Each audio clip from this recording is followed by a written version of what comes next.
অনেক ইউটিউবারের রিভিউ শুনে আজ আমি কিনে নিলাম গুড ভাইবসের পিল অফ মাস্ক। দেখতেই পাচ্ছ আমি মুখে লাগিয়ে নিয়েছি। এটা আমি পার্পল থেকে অর্ডার করেছিলাম, দাম নিয়েছিল 175। আমি প্রোডাক্টটা আমার এতে ট্যাগ করে দেবো, কমেন্ট বক্সে ট্যাগ করে দেবো, তোমরা চাইলে কিনে নিতে পারো।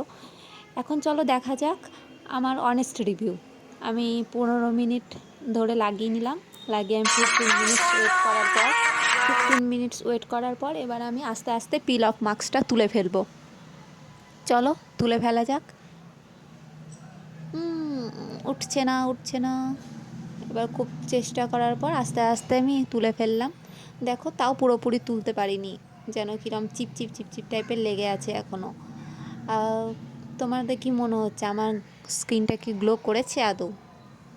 এবার আমি একটু জল দিয়ে ধুয়ে নিলাম, কারণ ওটা আমি ওঠাতেই পারিনি। এবার তাও তো আমার মনে হয় না। তোমাদের কি মনে হয় 10-এর মধ্যে কত দেবে? আমি তো 10-এর মধ্যে 5 দেবো। চলো টাটা।